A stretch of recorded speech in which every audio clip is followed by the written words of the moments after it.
नमस्कार दोस्तों, राजस्थान के वन लाइनर क्वेश्चन है उनको डिस्कस करेंगे। आज हमने 25 क्वेश्चन लिए हैं। 25 क्वेश्चन आज हमें वन लाइनर जो क्वेश्चन है, इंपॉर्टेंट क्वेश्चन है, वो डिस्कस करेंगे। साथ ही आपको एक इंफॉर्मेशन प्रोवाइड करवाना है। जो भी आप RPSC first grade second grade के विद्यार्थियों की तैयारी, जो भी है विद्यार्थी यहाँ पर फर्स्ट ग्रेड और सेकंड ग्रेड के विद्यार्थी ग्राम विकास अधिकारी वीडियो की तैयारी कर रहे हो या फिर पटवारी की भी तैयारी आप कर रहे हो, अन्य कोर्सेज जैसे कि यहाँ पर आप टेस्ट सीरीज ज्वाइन करना चाहते हैं, अन्य जो कोर्सेज हैं जैसे कि आपके रीट का मेंस का हो गया है, तो बहुत सारे यहाँ पर आपको अवेलेबल हो जाएगा। आपको क्या करना है, सीधा क्या करना है, आपको जाना है RS कैरियर पॉइंट पे। RS कैरियर पॉइंट नाम से आपका यहाँ पर एक ऐप है, तो इस ऐप को आपको इंस्टॉल करना है और इसका जो डिस्क्रिप्शन में मैं लिंक प्रोवाइड करवा दूंगा। नहीं तो आप क्या करना, सीधा प्ले स्टोर पर जाना है और ये RS कैरियर पॉइंट नाम से आप वहां पर ऐप डाउनलोड कर लेना है, जिससे क्या है आपको अवेलेबल जो सभी कोर्स हैं वो लो प्राइस पर आपको उपलब्ध हो जाएगी।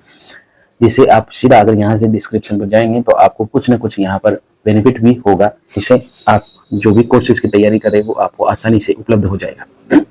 तो आज हमने यहाँ पर 25 क्वेश्चन वन लाइनर क्वेश्चन लिए हैं और ये वन लाइनर क्वेश्चन आज हम इस वीडियो में डिस्कस करने वाले हैं। तो चलते हैं बिना देरी किए, अब इन क्वेश्चनों की तरफ बढ़ते हैं और ये क्वेश्चन आ गया है आपके पास। ठीक है, तो सबसे पहला क्वेश्चन आपके पास है, राजस्थान का आकार विषम कोणीय चतुर्भुजाकार रेम्बस है। ठीक है, तो राजस्थान का जो आकार है वो कैसा है? राजस्थान का आकार है, आपका आंसर हो जाएगा पतंगाकार है। कैसा है? पतंगाकार। राजस्थान का आकार कैसा हो जाएगा? पतंगाकार।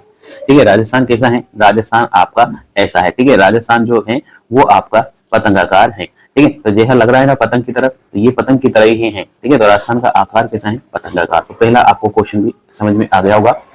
दूसरा है, राजस्थान उच्च न्यायालय। राजस्थान उच्च न्यायालय कहाँ है? राजस्थान उच्च न्यायालय कहाँ पर है? तो राजस्थान उच्च न्यायालय कहाँ पर है? ये है जोधपुर में। कहां पर है? जोधपुर में। राजस्थान उच्च न्यायालय कहां पर है? जोधपुर में है। और इसकी एक अन्य पीठ है जो जयपुर में है। राजस्थान उच्च न्यायालय, राजस्थान का उच्च न्यायालय कहां पर है? राजस्थान हाईकोर्ट कहां है? यह है जोधपुर में। मुख्य पीठ है जोधपुर में और अन्य पीठ बेंच है जो है वो है जयपुर में।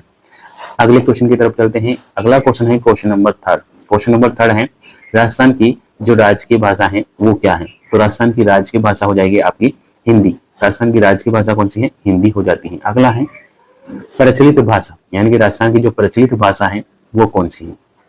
प्रचलित प्रमुख जो भाषा होती है वो कौन सी है? वो राजस्थानी भाषा है और हिंदी भाषा है। तो राजस्थान में अधिकतर लोग या तो आपको राजस्थानी बोलते नजर आएंगे या फिर आपको क्या बने, हिंदी बोलते हुए नजर आएंगे। तो राजस्थान और हिंदी जो भाषा है वो प्रमुखतः दो भाषाएं हैं जो राजस्थान में यूज की जाती है, प्रयोग की जाती है, बोलचाल की भाषा में ली जाती है। अगला है 5वां, राजस्थान का राज्य नृत्य क्या है? राजस्थान का राज्य नृत्य क्या है? तो देखिए, राजस्थान का राज्य नृत्य क्या है? घूमर है। राजस्थान का राज्य नृत्य हो जाएगा घूमर। घूमर राजस्थान का राज्य नृत्य है, याद रखना है, इंपॉर्टेंट क्वेश्चन है। राजस्थान का राज्य नृत्य क्या है? घूमर। ठीक है, अगला है यहाँ पर पशु। राजस्थान का जो राज्य पशु है वो कौन सा है? राजस्थान का राज्य पशु एक तो है पालतू पशु है और राजस्थान का एक वन्य पशु है।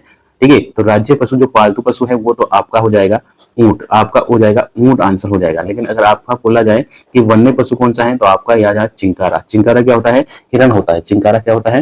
हिरण होता है। अगले देखिए, राजस्थान का राज्य पुष्प क्या है? बताइए, राजस्थान का राज्य पुष्प क्या है? आंसर हम 2 सेकंड में देंगे, पहले आप क्या करें, आंसर सोच लीजिए, आंसर क्या होगा? राजस्थान का राज्य पुष्प क्या है? RS देख लीजिए, RS 2021 के वैकेंसी में पूछा गया है, प्री में पूछा गया है, ये क्वेश्चन है। राजस्थान का राज्य पुष्प क्या है? राजस्थान का राज्य पुष्प है रोहिड़ा। रोहिड़ा है राजस्थान का राज्य पुष्प। इसको बोलते हैं टिकुमेला अंडुलेटा। इसका साइंटिफिक नेम क्या है? टिकुमेला अंडुमेला लेटा। ठीक है, टिकुमेला अंडुलेटा ये इसका साइंटिफिक नेम यानी कि वैज्ञानिक नाम है। अगला है, राजस्थान का राज्य पक्षी कौन सा है? राजस्थान का राज्य पक्षी हो जाएगा गोडावण, the great Indian bird. The great Indian bird गोडावण कहते हैं। गोडावण बेसिकली पश्चिमी राजस्थान में मिलता है और मरु उद्यान में यहाँ पर देखा जाता है। मरु उद्यान में इसको जो सेवन घास होती है इसकी जो शरण स्थली कहलाती है, क्योंकि ये सेवन घास में ज्यादा मिलते हैं और सेवन घास अपन को राजस्थान में पश्चिमी उद्यान यानी कि मरु राष्ट्रीय उद्यान, राजस्थान का सबसे बड़ा उद्यान है, वहां पर मिलती है। ठीक है, अगले बात करते हैं राज्य पक्षी, राज्य वृक्ष। राजस्थान का राज्य वृक्ष कौन सा है? राजस्थान का राज्य वृक्ष है दोस्तों वो है केजड़ी, प्रोसेपिस सिनेरिया बोलते हैं इसको साइंटिफिक नेम। और राजस्थान का राज्य वृक्ष केजड़ी है। और केजड़ी वृक्ष के लिए 1730 में अमृता देवी के नेतृत्व में खेजड़ली गांव में एक आंदोलन चला था, ठीक है, जिसको बोला जाता था खेजड़ली आंदोलन। यहाँ पर अमृता देवी के नेतृत्व में 363 महिला पुरुषों ने क्या कर दी थी, अपने प्राणों की आहुति दे दी थी इनकी रक्षा के लिए। तो केजड़ी वृक्ष की रक्षा के लिए अमृता देवी के नेतृत्व में 1730 में 363 महिला पुरुषों ने अपने प्राणों की आहुति दे दी थी। और एक बात, केजड़ी वृक्ष की कब पूजा की जाती है, केजड़ी वृक्ष की पूजा किस दिन की जाती है, तो आपका आ जाएगा दशहरे के दिन। दशहरे के दिन आपके यहाँ पर जो दशहरा वो मेला लगता है, उस दिन आपको यहाँ पर केजड़ी वृक्ष की पूजा करते हैं, केजड़ी वृक्ष की पूजा करते हैं। और कौन से लोक देवता ऐसे हैं जिनके थान जो होते हैं, मुख्य मंदिर होते हैं, केजड़ी वृक्ष के नीचे होते हैं, तो गोगा जी। और यहाँ पर आ जाएगा आपका, एक तो होता है गांव गांव गोगा और गांव गांव खेजड़ी, एक तो गोगा जी है और एक दूसरे हैं जुझार जी, ठीक है। तो गोगा जी और जुझार जी के जो लोक देवता हैं, उनके जो थान है वो केजड़ी वृक्ष के नीचे पाए जाते हैं, ठीक है, केजड़ी वृक्ष के नीचे होते हैं। अगले बात करते हैं राज्य पक्षी, राज्य खेल, ठीक है। राज्य खेल बात करें तो बास्केटबॉल है, ठीक है। बहुत सारे विद्यार्थी गलत कर देते हैं और सोचते हैं कि यहाँ पर क्रिकेट खेला जाता है, अच्छे से क्रिकेट यहाँ पर फेमस है, और वो क्रिकेट ऑप्शन में लगा देते हैं। तो यहाँ पर याद रखना आपकी बात, बास्केटबॉल राजस्थान का राज्य खेल है। अगली बात करें, राजस्थान का जो राज्य कवि है वो कौन है, राजस्थान का राज्य कवि कौन हो जाता है, तो राजस्थान का जो राज्य कवि है वो है वीर रसावतार महाकवि सूर्यमल मिश्रण। वीर जो रसावतार है महाकवि सूर्य मिश्रण, ये कहाँ के थे, बूंदी के कवि थे, ठीक है, बूंदी के कवि थे वीर रसावतार महाकवि सूर्यमल मिश्रण। यहाँ पर जो चारण जाति के थे वो यहाँ पर राज्य कवि माने जाते हैं। अगला है 13वां नंबर का, राजस्थान का राज्य गीत क्या है, राजस्थान का राज्य गीत है जैसा कि बोला जाता है, केसरिया बालम पधारोनी मारे देश, यानी कि केसरिया बालम पधारोनी मारे देश, यहाँ पर क्या है, अपना राज्य क्या है, राज्य गीत है, ठीक है। राजस्थान का राज्य गीत क्या है, केसरिया बालम पधारो मारे देश, ठीक है। अगले बात करते हैं, राजस्थान का प्रवेश द्वार, राजस्थान का प्रवेश द्वार किसे कहा जाता है, तो राजस्थान देखिए कि राजस्थान ये राजस्थान है, और राजस्थान में सबसे जो पूर्व में होता है वो होता है भरतपुर, ठीक है। तो इसलिए राजस्थान का पूर्वी द्वार किसे कहा जाता है, भरतपुर को कहा जाता है, ठीक। तो आंसर हो जाएगा आपका भरतपुर, ठीक है। पूर्वी द्वार किसे कहा जाता है, प्रवेश द्वार किसे कहा जाता है, भरतपुर को। और राजस्थान का सिंह द्वार किसे कहा जाता है, अलवर को, ठीक है। राजस्थान का सिंह द्वार किसे कहा जाएगा, अलवर को कहा जाएगा। अगले हम बात करें, राजस्थान का स्कॉटलैंड किसे कहते हैं, राजस्थान का स्कॉटलैंड किसे कहा जाता है, तो याद रखना है राजस्थान का स्कॉटलैंड कहा जाता है अलवर को, राजस्थान का स्कॉटलैंड किसे कहा जाता है, अलवर को कहा जाता है, ठीक है। अगले देखिए, राजस्थान का गौरव, अब ये बहुत ही इंपॉर्टेंट है, ठीक है। राजस्थान का गौरव क्यों कहा जाता है, क्योंकि यहाँ पर वीर गाथाओं के चर्चे बहुत ज्यादा है, ठीक है। महाराणा प्रताप हो जाए, सांगा हो जाए, ठीक है, राणा लाखा हो जाए, ठीक है, बहुत सारे यहाँ पर योद्धा हुए हैं बड़े बड़े, ठीक है, राव चंद्र सिंह हो जाए। तो यहाँ पर बहुत सारे जो नेता, बहुत सारे जो वीर पुरुष थे, इन्होंने अपने राजस्थान के लिए बहुत ज्यादा बलिदान दिया है, ठीक है। तो ये है जो कि राजस्थान का गौरव कहलाते हैं। और ये राजस्थान का गौरव किस दुर्ग को कहा जाता है, ये कहा जाता है चित्तौड़गढ़ दुर्ग को, ठीक है। चित्तौड़गढ़ दुर्ग राजस्थान का गौरव कहलाता है, याद रखना है, चित्तौड़गढ़ राजस्थान का गौरव कहलाता है। अगले बात करें, अगला क्वेश्चन है, राजस्थान का हरदे, राजस्थान का जो हरदे है वो कौन सा है, तो राजस्थान का हरदे देखिए राजस्थान है, और राजस्थान में बीचों बीच जो क्षेत्र है वो है यहाँ पर आपका, वो है अलवर, ये अजमेर, ठीक है। तो ये अजमेर आपका राजस्थान का हरदे कहलाता है। राजस्थान का हरदे क्या कहलाता है, अजमेर कहलाता है। राजस्थान का हरदे अजमेर। भारत का मक्का, ख्वाजा की नगरी, ठीक है। ख्वाजा साहब कहाँ की दरगाह कहाँ पर है, ख्वाजा मोइनुद्दीन चिश्ती की दरगाह कहाँ है, अजमेर में है। और इसको भारत का मक्का भी कहा जाता है, भारत का मक्का मदीना भी कहा जाता है। आगे देखते हैं, राजपुताने की कुंजी, राजपुताने की कुंजी भी किसे कहा जाता है, अजमेर को ही कहा जाता है। राजपुताने की कुंजी या केंद्र बोले, ये भी अजमेर को ही कहा जाता है। अगला है यहाँ पर हल्दी घाटी का युद्ध, यानी कि ये हो जाएगा राजस्थान का थर्मोपल्ली युद्ध। राजस्थान का थर्मोपल्ली युद्ध किसे कहा जाता है, हल्दी घाटी युद्ध को कहा जाता है, ठीक है।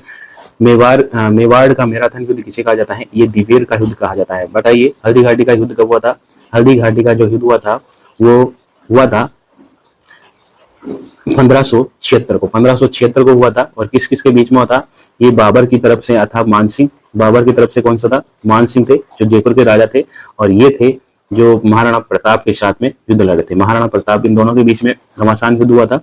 अकबर की तरफ से मानसिंह लड़े थे और महाराणा प्रताप यहाँ पर लड़े गए थे। यहाँ पर मानसिंह की विजय मानी जाती है, ठीक है। लेकिन बहुत सारे इतिहासकार मानते हैं कि ये युद्ध अनिर्णायक युद्ध था, किसी प्रकार से यहाँ पर हानि नहीं पहुंची थी, ठीक है। अगला है यहाँ पर मेवाड़ का मैराथन। तो मेवाड़ का मैराथन होता है दिवेर का युद्ध, ये हुआ था 1582 को हुआ था। नेक्स्ट है अपना राजस्थान का वेलोर। राजस्थान का वेलोर किस दुर्ग को कहा जाता है? तो राजस्थान का वेलोर है वो भैंसरोडगढ़ दुर्ग को कहा जाता है। और भैंसरोडगढ़ कहाँ पड़ता है? ये पड़ता है चित्तौड़गढ़ में, चित्तौड़गढ़ में। अगला है यहाँ पर सेकंड लास्ट क्वेश्चन है आज का, राजस्थान का शिमला किसे कहा जाता है? तो राजस्थान का शिमला हो जाएगा आपका माउंट आबू। माउंट आबू को राजस्थान का शिमला कहा जाता है। और राजस्थान का पेरिस किसे कहा जाता है? राजस्थान का पेरिस हो जाएगा जयपुर। तो ये आज हमने कितने क्वेश्चन किए? आज हमने 25 आप सोच रहे हैं आरपीएससी फर्स्ट ग्रेड की सेकंड ग्रेड की तैयारी करें तो कैसे करें, कहां से करें, किस तरह से आपको तैयारी करें, फर्स्ट ग्रेड का जो फर्स्ट पेपर है, सेकंड पेपर है, वो तैयार कहां से करें, अगर कॉमर्स फील्ड से है तो आपको तैयारी कहां से करनी है, ये आपका डाउट चल रहा होगा दोस्तों। तो आज हम आपको सही दिशा गाइडेंस पहुंचाते हैं। तो सबसे पहले तो जीके की बात करें तो जीके का पेपर सबके लिए ही अवेलेबल है। आप आरएस कैरियर पॉइंट पर जाइए, सीधा सा प्ले स्टोर पर आपको मिल जाएगा आरएस कैरियर पॉइंट नाम से ऐप, वहां से आपको उसको सीधा डाउनलोड कर लेना है। मैं डिस्क्रिप्शन पर आपको लिंक प्रोवाइड करवा दूंगा। फर्स्ट ग्रेड के जो कॉमर्स के पेपर हैं, संस्कृत का पेपर है, सेकंड ग्रेड का जो संस्कृत का पेपर है वो आपको वहां पर उपलब्ध हो जाएगा। और वहां के अन्य जो कोर्सेज हैं जैसे कि पटवार, वीडियो, हाईकोर्ट, राजस्थान कर्मचारी चयन बोर्ड आयोग के द्वारा फोर्थ ग्रेड की वैकेंसियां, इनके लिए टेस्ट सीरीज भी आपको वहां पर अवेलेबल हो जाएगी, वो भी बहुत ही लो प्राइस पर। तो सीधा जाइए आरएस कैरियर पॉइंट ऐप को डाउनलोड कीजिए और आप रजिस्ट्रेशन करिए वहां से फटाफट से। आपको सही जानकारी क्वेश्चन की है, सारे के सारे आपके लिए बहुत ही इंपॉर्टेंट क्वेश्चन है और बेसिक से क्वेश्चन है। ये परीक्षा के हर एग्जाम में यहाँ पर क्वेश्चन पूछे जा सकते हैं आपसे, तो इतने क्वेश्चन आपको याद रखने हैं। ऐसे ही हम छोटे छोटे और मजेदार क्वेश्चन आपके लिए अवेलेबल होते जाएंगे, धीरे धीरे हम बड़े लेवल तक पहुंच जाएंगे, ठीक है। तो यहाँ पर हम बेसिक से हम यहाँ पर जीके को स्टार्ट कर रहे हैं। बेसिक बहुत ही ज्यादा बेसिक से मतलब यहाँ पर कि बहुत ही ज्यादा बेसिक कहते हैं कि नीचे से क्वेश्चन को स्टार्ट कर रहे हैं, ठीक है। अब ये नीचे से चलेगा, अपना ग्राफ जो ऊपर की तरफ चलेगा और धीरे धीरे हम टॉप लेवल तक पहुंचेंगे। यानी कि जीके का अगर किसी को बेस क्लियर करना है तो यहाँ पर छोटे क्वेश्चनों को याद करके इनको जो क्वेश्चन बनाए हैं आज हमने, इनको नोट डाउन कर लीजिए अपनी कॉपी में और आगे की तरफ बढ़िए, आपका मंजिल आपकी तरफ बढ़ जाएगी, ठीक है। थैंक यू, धन्यवाद, जय हिंद।